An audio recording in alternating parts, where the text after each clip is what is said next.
Babu ma yaqulu tabi'u lil matbu'i iza fa'ala zalika aw nahwahu.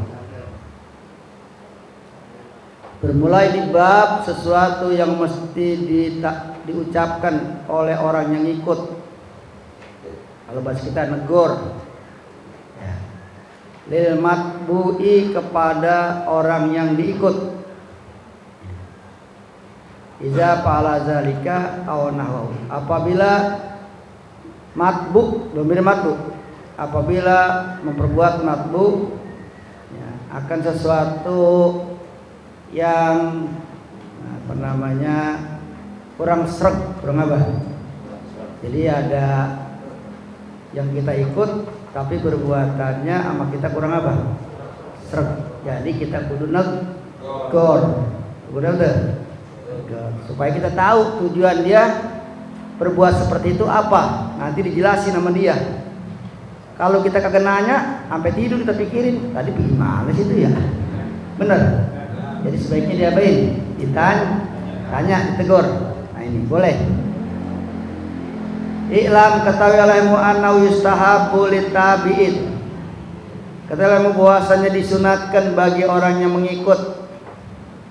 Iza ra'a min saykhihi, apabila dia lihat dari gurunya, wa ghairi dan lain gurunya, mimman yaqtadi bihi, daripada orang yang dia ikut dengan dia, say'an akan sesuatu, fi zahirihi, dilihat dari luarnya, mukhalafatan lil ma'ruf, menyalahi kebaikan. Menyalahi apa? Jadi seolah-olah perbuatan tuh guru kayak kagak bener ya, makanya kita kudu nanya, kok guru berbuat begitu, kayaknya enggak begitu ya, ntar diterangin sama guru tuh ya, begitu diterangin, oh begitu maksudnya, jadi kita paham tuh.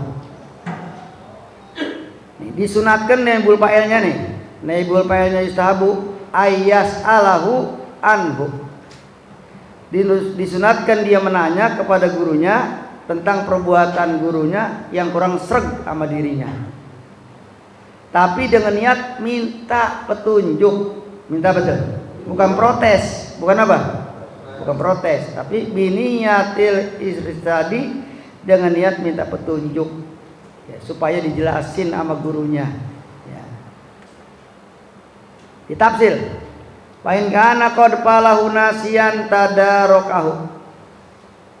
Kalau seandainya seorang guru atau orang selain guru yang memperbuat sesuatu ya, dia lupa, maka dia kudu tadarakahu, nyusulin perbuatan dia ya. Kayak Nabi pernah sembahyang zuhur 2 rakaat. Sembahyang zuhur berapa? 2 rakaat salam. Bahkan bingung, sahabat bingung begini, ini bisa jadi ada peraturan baru gitu ya kan? Biasa sholat zuhur berapa? Tiba-tiba berapa? Gak ada yang berani nanya tuh. Namanya Zulyadain. Siapa namanya? Nabi itu udah selesai, udah ngobrol. Tapi rupanya ada satu kepengenan, pengen tahu, ya kan? Kok ini sembahyang zuhur? Iya, biasanya berapa? Ya Rasulullah, tadi sembahyang kok 2 gitu ya? Nah, apakah ada peraturan baru apa bagaimana? Tuh gitu. Ternyata Rasul ya kan lupa. Ya kan? Kalau itu baru berapa? Akhirnya Rasul kembali lagi sembahyang. Nah, rupanya Rasul di sini menjadi satu syariat buat kita. Pada saat kita sembahyang kurang, ya kan? Ya, kita yakin 3 rakaat. Ada teman lihat baru 2, lu sembahyang baru 2 rakaat tadi tuh ya, maka sekalipun kita udah ngomong, yang penting belum lama dari sembahyangnya, belum apa, kalau udah ngopi, udah ngeteh udah makan nasi uduk, baru tahu kalau sembahyang gua apa, itu mah diulang lagi dari mulai awal. Nah kalau ini pasolnya, pemisahnya antara selesai sama itu belum lama, akhirnya Rasul kembali lagi apa, nyusulin sembahyang berapa rakaat lagi, sekalipun udah kena pasolnya masih. Nah itu, jadi kalau ada hal-hal semacam itu kita kudu betul tanggap, kudu nanya, bukan berarti protes, tetapi minta petunjuk dari guru, bisa jadi dia ada pendapat lain dari kita. Tuh begitu. Ya. Ya sama dah lu diajak jalan. Lu ke Cabang Bungin. Ya. Biluknya malah ke sono. Ya, ke Jatiluhur. Nah, ini kita mau ke Cabang Bungin kayaknya salah ini. Coba kalau lu diem aja, kira-kira gimana lu sampai di mana lu dia? Karena kita merasa rada aneh, mestinya kalau ke Cabang Bungin biluk ke kiri. Dari Batu Jaya, jangan kanan, ya. Umpamanya. Iya, gue sih tahu aja gue tukang mancing. Nah, ternyata kita tahu kalau itu salah, maka kita sebagai pengikut, ya, kudu Nah ini sih kayaknya salah ini lu jalan ini, tuh gitu. Nah, jadi jangan apa, diem. Nah kalau diem aja udah tahu diem aja, ntar di sono lu diomelin, lu tahu lu diem aja, kagak protes. Tuh, jadi kudu apa? Begitu juga dalam hal ibadah. Ya, jadi kudu apa tuh nanya, negor. Bisa jadi ada hal sesuatu yang lain. Nah, wa in kana falau amidan wa saqin bil api nafsil amri. Bayanahu, kalau seandainya guru memperbuat sesuatu yang diingkari oleh muridnya secara sengaja, padahal itu benar pada kenyataannya perkara, maka dia kudu jelasin. Kudu apa? Nah, sebagaimana contoh kemarin yang kita terangin, kan ini masih masalah ini juga. Masalah Nabi Khidir sama Nabi Musa alaihis mecahin kapal, dijelasin nggak sama Nabi Khidir? Dijelasin. Bunuh bocah, dijelasin nggak Nabi Khidir? Menerin tembok miring diapain? Dia benerin, dijelasin nggak sama Nabi Khidir? Lu kalau kagak dijelasin bisa jadi bumerang. Nabi Musa kagak bisa tidur. Apaan sih itu? Segala kapal bagus diapain? Dipecahin, segala ada bocah dicekek, dimodalin. Kena ditanya sama Nabi Musa, akhirnya diapain? Dijelasin. Nah, dengan begitu Nabi Musa jadi tenang, udah tahu maksudnya Nabi Khidir alaihis. Nah, gitu ya. Nah, jadi jangan diam aja dong. Jangan ngomong begini. Dia mah jangan ditanya, itu dia lain, belum lain. Lah syariat masa apa aja sama ya? Sama nggak syariat? Sama aja. Tuh, jangan dikata dia malah lain itu. Jadi ada orang nyolong pitik, jangan itu yang diikutin, dia melayan. Melayan apanya?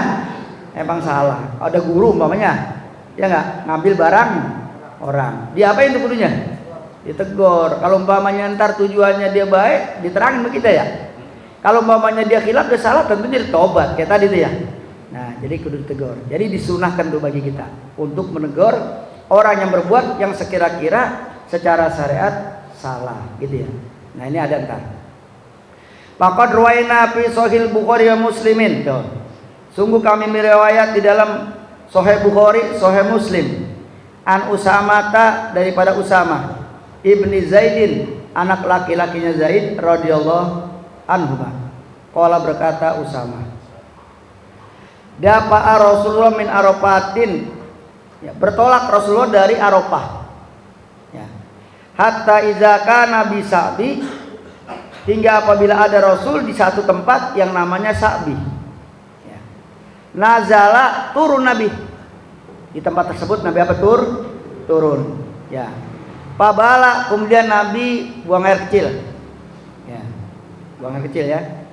Ya. Kalau Nabi buang air kecil nggak ada bekasnya, toh. Nggak ada apanya? Nggak ada bekasnya. Wala yuro, gitu ya. Itu ada itu bacanya, ada yang baca itu kan? Iya, nggak ada bekasnya. Tuh. Bayangannya Nabi nggak ada. Wala yuro ziluhu bisamsizu, nggak ada bayangannya Nabi. Tuh. Kenapa Nabi nggak ada bayangannya? Karena cahayanya melebihi cahaya cahaya matahari. Iya, dia buang air besar, dia buang kagak, diresep sama bumi, ditelan sama bumi. Ya, wangi ditelan, nggak ada. Ya, jadi kalau Nabi kagak ada apanya?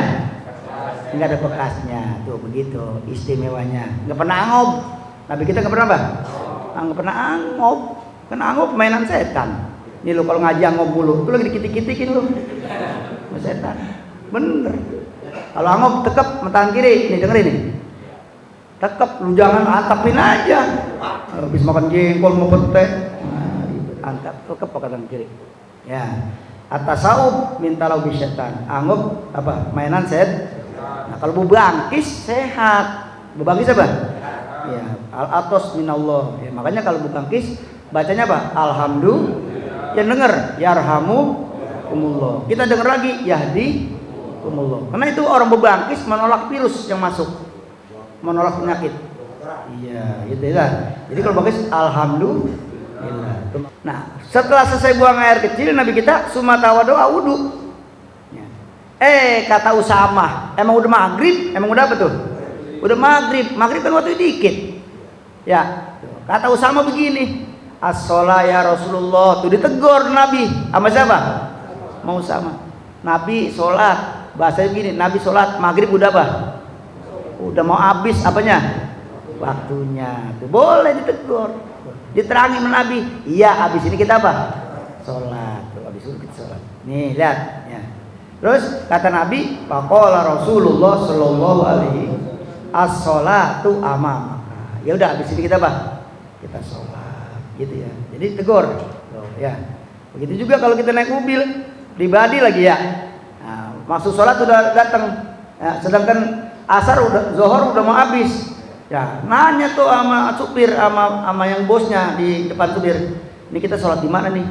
Takut-takut tuh bos lagi mikirin banyak pikiran. Dia kagak ngurusin apa? Sholat. Kita tegur, bos sholat inilah udah mau asar.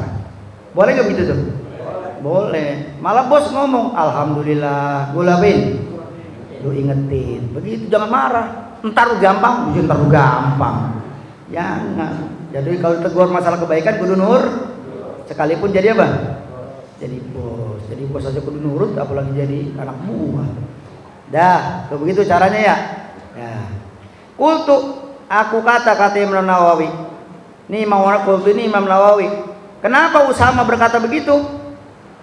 Inna maqala Usama tu zalika. Hanya saja Usama berkata seperti itu, ya Rasulullah, sholat, gitu ya. Li'annahu zonna anan nabiyya nasiya sholatal maghrib.